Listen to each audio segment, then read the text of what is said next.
हाँ जी सर, स्वागत है आपका in lecture number 9 of the course on linear equation in two variable के अंदर। लेक्चर नंबर 8 के अंदर हमने आपके साथ डिस्कशन करा था अबाउट द एलिमिनेशन मेथड और उसके ऊपर बेस्ड हमने एक दो प्रॉब्लम्स भी कर रखे थे। जिस किसी ने भी लेक्चर नंबर 8 नहीं देखा है वो जाएं वहां देख करके आए पहले, क्योंकि उसी में हमने सिखाया है कि एलिमिनेशन मेथड का यूज कैसे करते हैं हम सिस्टम ऑफ इक्वेशन को सॉल्व करने के लिए। अगर आपको पहले से पता है कि एलिमिनेशन मेथड कैसे यूज हम करते हैं तो फिर आपको कोई दिक्कत नहीं है, आप ये लेक्चर कंटिन्यू कर सकते हैं। तो इस लेक्चर के अंदर हम करने क्या वाले हैं, हम फिर से सवाल डिस्कस करने वाले हैं एलिमिनेशन मेथड के ऊपर। तो आइए डिस्कस करते हैं सवालों को। अगर आप स्क्रीन के ऊपर देखें तो ऑलरेडी हमने एक सवाल जो है लिख करके लाया आपके लिए। सवाल ये है, solve for x and y using elimination method. कहता है एलिमिनेशन मेथड का यूज करके x और y की वैल्यूज निकालिए इस पर्टिकुलर इक्वेशन के लिए। ओके, हमने देखा क्या है कि हमारे पास दो इक्वेशन कौन कौन सी हैं। तो हमने देखा कि x plus 2y plus 1 is equal to 0 है, ये पहला इक्वेशन। दूसरा इक्वेशन जो है आपको दिया हुआ है 2x minus 3y is equal to 12। हमने आपको ऑलरेडी चीज बताया था कि एलिमिनेशन मेथड में करते क्या है, सबसे पहले हम चुनते हैं कि हमें किस वेरिएबल को तोप से उड़ाना है। मैंने बोला कि ठीक है चलो y को उड़ाते हैं, है ना, आप x को भी उड़ा सकते हो। जिस किसी को भी आपको तोप से उड़ाना हो सबसे पहले आप उसके कोफिशिएंट को दोनों इक्वेशन में सेम करेंगे। पहले के अंदर अगर देखें तो कोफिशिएंट y का 2 है, दूसरे के अंदर अगर मॉडुलस वैल्यू देखें कोफिशिएंट का तो वो 3 है। तो हम क्या करते हैं कोफिशिएंट सेम बनाने के लिए, है ना, जो दूसरे इक्वेशन में y का कोफिशिएंट है उस कांस्टेंट से हम पहले इक्वेशन को मल्टीप्लाई कर देते हैं, और जो y का कोफिशिएंट पहले इक्वेशन में है उस कोफिशिएंट से, है ना, इक्वेशन नंबर 2 में हम मल्टीप्लाई कर देते हैं, तब जाके हमारा कोफिशिएंट सेम होता है। तो आइए अगर आप देखें तो इक्वेशन नंबर 1 में y का कोफिशिएंट 2 है, तो हम इक्वेशन 2 में 2 से मल्टीप्लाई करेंगे। तो हमने बोला कि मल्टीप्लाइंग इक्वेशन 2 बाय 2, और साथ साथ क्या करेंगे, हम इक्वेशन 1 में इक्वेशन 2 के y के कोफिशिएंट से मल्टीप्लाई करेंगे। इक्वेशन 2 का y का कोफिशिएंट है 3, तो हम इक्वेशन 1 में 3 से मल्टीप्लाई करेंगे। And multiplying equation 1 by what, by 3। तो अगर इक्वेशन 1 में 3 से मल्टीप्लाई करोगे तो आपके पास आ जाएगा 3x plus 6y plus 3 is equal to 0। Equation 2 में 2 से मल्टीप्लाई किया तो 2 से जब मल्टीप्लाई करोगे तो आ जाएगा 4x माइनस का 6y इज इक्वल टू आ जाएगा कितना, 24। ठीक है, अगर आप गौर से देखें तो y का कोफिशिएंट सेम हो चुका है ना, पहले में भी 6 हो गया, दूसरे में भी मॉडुलस वैल्यू 6 है कोफिशिएंट की। अब हमने आपको बताया था कि तीसरा स्टेप यह है कि आपको पक्का कोफिशिएंट सेम करने के बाद ऐड या सबट्रैक्ट करने से फायदा जरूर होता है। अगर आप देखें तो ऊपर वाले इक्वेशन में प्लस का 6y है, नीचे में माइनस का 6y है, तो दोनों क्या कर देते हैं, ऐड कर दो। तो जब ऐड करोगे तो प्लस का 6y या माइनस का 6y कैंसिल हो जाएगा, ये 3x और ये 4x ऐड होने पर हो जाएगा 7x, और यहाँ पे देखो ये प्लस का 3 इक्वल टू उधर कितना हो जाएगा 24। अगर आप 3 को उधर लेके जाएंगे तो ये हो जाएगा 24 माइनस का 3 जो कि सॉल्व करने पर जाएगा 21। तो x इज इक्वल टू हो जाएगा 21 डिवाइड बाय 7 जो कि कैंसिल होने के बाद आ जाएगा x इक्वल टू 3। जैसे ही एक वेरिएबल की वैल्यू आती है हम उस वेरिएबल की वैल्यू को दूसरे इक्वेशन में पुट करके वैल्यू निकाल लेते हैं। तो चलो किस इक्वेशन में पुट करूं, 1 में या 2 में, चलो 1 में पुट कर देते हैं, था ना। तो putting x is equal to 3 in equation 1, तो इक्वेशन 1 में 3 पुट करो, तो इक्वेशन 1 है अपना x plus 2y plus 1 is equal to 0। x की जगह पे 3 पुट कर रहा हूं, 3 plus 2y plus 1 is equal to 0। So this is 2y, है ना, 3 और 1 ऐड होने पर हो जाएंगे 4 इक्वल टू 0। तो 2y इज इक्वल टू हो जाएगा माइनस का 4, तो y इज इक्वल टू हो जाएगा माइनस 4 डिवाइड बाई 2। तो आंसर आ गया आपका y is equal to minus 2। तो x इज इक्वल टू कितना आया 3 और y इज इक्वल टू क्या आ गया माइनस 2। तो हम लिख देंगे hence x is equal to 3 and y is equal to minus 2 is a solution of given system of equation। तो ये तरीका हुआ अपना सॉल्व करने का, है ना। तो हमने x की वैल्यू निकाल ली और y की वैल्यू निकाल ली। चलिए मूव करते हैं अगले सवाल की ओर। अगला जो सवाल है आपके सामने वो ये है, the difference between two numbers is 14। कहता है कि आपके पास दो नंबर्स हैं और दो नंबर का जो डिफरेंस है वो कितना है 14, मतलब दोनों के अंदर अंतर कितने का है 14 का है। And the difference between their square, है ना, उन्हीं नंबर के स्क्वायर कर दें अगर और तब डिफरेंस देखें तो वो कितना आ रहा है 448। तो बोला है find the numbers.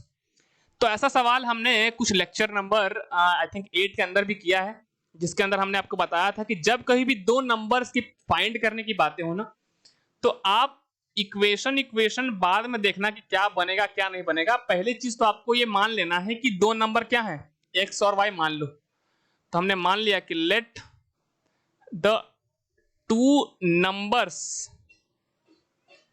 Be x and y. मैंने मान लिया कि दो नंबर्स कौन कौन है, एक्स और वाई है। अच्छा, अगर आप गौर से देखें तो यहां से डिफरेंस की बात हो रही है। तो जब कहीं भी डिफरेंस की बात आती है तो हमें किसी में से किसी को घटाना होता है। तो जब तक हमें पता नहीं चलेगा कि बड़ा कौन है, तब तक हम कैसे बोल पाएंगे, है ना, कि x माइनस वाई 14 होगा या y माइनस एक्स 14 होगा। तो फिलहाल हमें पता नहीं है कि x बड़ा है या y बड़ा है, तो हम मान लेते हैं कि x जो है क्या है, x y से बड़ा है। ठीक है ना, खुद से मैं मान ले रहा हूं। मैंने क्या बोला कि let the two number be x and y such that x is greater than y। ऐसा इसलिए किया ताकि हम डिफरेंस आसानी से लिख सकें। अब जैसे ही मैंने माना है कि x y से बड़ा है, तो सवाल यह है कि the difference between two number is 14। तो चूंकि x बड़ा है तो अगर बड़े में से छोटे को घटाओगे तो पॉजिटिव आंसर आएगा बिल्कुल। फिर उन्होंने बात करी the difference between their square. तो जो नंबर बड़ा होता है उसका स्क्वायर भी बड़ा। जैसे एग्जांपल के लिए अगर मान लो आपके पास एक नंबर है 2, दूसरा नंबर है 3, तो चूंकि 3 2 से बड़ा होता है तो 3 और 2 का स्क्वायर करोगे ना, तो 3 का स्क्वायर करने पे 9 और 2 का स्क्वायर करने पे 4। तो क्लियरली आप देख सकते हैं कि 9 ग्रेटर देन 4। तो अगर नंबर जो है दो नंबर में से कोई एक नंबर बड़ा है तो उसका स्क्वायर भी दूसरे नंबर से बड़ा होगा। ठीक है, तो चूंकि हमने माना है कि x ग्रेटर देन y है, तो स्क्वायर जब करेंगे ना तो एक्स स्क्वायर की वैल्यू वाई स्क्वायर से बड़ी होगी। सो हम लिख सकते हैं x square minus y square equal to 448। अच्छा, आप क्या करें, अगर आपको a square minus b square का फॉर्मूला आता है तो आप x square minus y square को लिख सकते हैं x minus y into x plus y equal to 448। Okay, अगर आप देखें तो एक्स माइनस वाई की वैल्यू हमारे पास क्या है 14 पता है इक्वेशन 1 से, तो हमने एक्स माइनस वाई की वैल्यू रख दी 14। ओके, तो यहां से अगर आप देखें तो x प्लस वाई की वैल्यू आपके पास आ जाएगी। So x plus y equal to 448 divide by 14। अगर आप डिवाइड देंगे तो 14 3 हो जाएगा कितना 42। 44 में से 42 जाएगा तो बचेगा 2, और 2 के ऊपर जब 8 आएगा ना तो आ जाएगा 28, और 28 डिवाइड बाई 14 करने पे कितना आ जाएगा 32। तो अपने पास आ जाएगा x plus y equal to 32। तो ये हमारे पास दूसरे कंडीशन से निकल के आया है ना, ये 2 नंबर। अगर आप देख, है ना, गौर से देखें तो ये पहला इक्वेशन अपने पास आया x प्लस वाई, है ना, x minus y equal to 14, और दूसरा इक्वेशन आया x plus y equal to 32। अब सॉल्व करना है तो आइए अगले पेज के ऊपर चलते हैं ताकि स्पेसेस हमारे पास ठीक ठाक हो जाएं। तो हमारे पास क्या है कि x minus y is equal to 14, ये पहला इक्वेशन। दूसरा इक्वेशन है x plus y is equal to 32। ठीक है, अगर आप गौर से देखें तो ये linear equation in two variable है। और अगर आप ये भी देखें कि अगर हम एलिमिनेशन मेथड का मान लो यूज करो, क्योंकि देखो सॉल्व करने के मेथड हमने सब्स्टिट्यूशन भी सीख रखा है, हमने एलिमिनेशन भी सीख रखा है, तो हम जिससे चाहें उससे सॉल्व कर सकते हैं। यहाँ पे एलिमिनेशन थोड़ा आसानी से दिख रहा है, क्यों, क्योंकि दोनों के इक्वेशन के अंदर y का कोफिशिएंट देखो 1, यहाँ पे भी 1 है, यहाँ पे -1 है। तो अगर देखोगे डायरेक्टली ऐड कर देना तो y एलिमिनेट हो जाएगा। तो यहाँ पे कुछ अलग से मल्टीप्लाई करने की जरूरत ही नहीं है क्योंकि ऑलरेडी कोफिशिएंट सेम है। तो जब आप इसको ऐड करोगे, है ना, तो यहाँ पे मैं लिख दे रहा हूं एडिंग इक्वेशन 1 एंड 2। तो जब ऐड करोगे तो क्या होगा, ये माइनस का हुआ, ये प्लस का हुआ, कैंसिल, ये कितना आ जाएगा x और x ऐड होकर हो जाएंगे 2x इज इक्वल टू 32 और 14 ऐड होकर हो जाएंगे कितने 46, है ना, 32 प्लस 4 36, और उसमें 10 ऐड करोगे तो 46 आ जाएगा। तो x सॉल्व करोगे तो ये 46 डिवाइड बाई 3, तो आपके पास आ जाएगा आंसर 23। ऑल राइट, अब क्या करना है, x की वैल्यू 23 आ गई है, जैसे ही एक वेरिएबल की वैल्यू आ जाए उसको किसी भी इक्वेशन में पुट कर दो। तो हमने बोला कि चलो इक्वेशन 2 में पुट कर देते हैं इस बार। तो putting x is equal to 23 in equation what, in equation 2। तो इक्वेशन 2 है x plus y is equal to 32, right. तो अगर आप x की वैल्यू यहाँ पे 23 रखेंगे और plus y is equal to 33 करोगे 32, तो आ जाएगा y is equal to 32 minus का 23। तो 32 में से 23 घटाओगे तो आपका नंबर आ जाएगा कौन सा, 9। तो अगर आप देखें तो x की वैल्यू आ गई 23 और y की वैल्यू क्या आ गई, 9। और हमने माना भी था कि x ग्रेटर देन y है, तो 23 ग्रेटर देन 9 भी आ रहा है, बिल्कुल सही बात है। तो हम यहाँ पे लिख देंगे कि hence the two numbers are, है ना, क्योंकि हमने दो नंबर्स माने थे x और y। Hence the two numbers are 23 and 9। अगर आप गौर से देखेंगे तो उनका डिफरेंस 14 का भी है और स्क्वायर का डिफरेंस वाकई में वही आ रहा है जो उन्होंने बोला था। तो ये रहा आपका एक खूबसूरत सा सवाल, सॉल्व हो गया। आई होप आपको अच्छा लगा होगा। चलिए अगले क्वेश्चन की ओर चलते हैं। ये आज का आखिरी सवाल है जो हम डिस्कस कर रहे हैं एलिमिनेशन मेथड के ऊपर। अगले लेक्चर के अंदर हम डिस्कस कर रहे हैं एक और method of solving system of equation जो कि क्रॉस मल्टीप्लिकेशन है, उसको हम डिस्कस करेंगे। ये आखिरी सवाल है। हालांकि जब पूरा कोर्स अपना कंप्लीट हो जाएगा लीनियर इक्वेशन वाला, है ना, बेसिक लेवल पे, तो फिर हम एक अलग से कोर्स लेकर के आएंगे जो कि केवल प्रॉब्लम सॉल्विंग होगा, है ना। थ्योरी के ले लिए मैंने आपको ऑलरेडी कुछ बता रहा हूँ, सारी चीज थोड़ा बता रहा हूँ। जैसे ही थ्योरी कंप्लीट हो जाए उसके बाद फिर हम एक अलग से कोर्स लेकर के आएंगे जिसमें हम केवल प्रॉब्लम डिस्कस कर रहे होंगे और खास करके एमसीक्यू प्रॉब्लम, ताकि आपको जो एग्जामिनेशन होने वाले हैं अगले मंथ नवंबर के अंदर, है ना, तो उसमें आपको जो है वो ठीक ठाक हेल्प मिल पाए। अगर आप देखें तो हमें एलिमिनेशन मेथड का यूज करके एक्स और वाई के लिए सॉल्व करने को बोला है।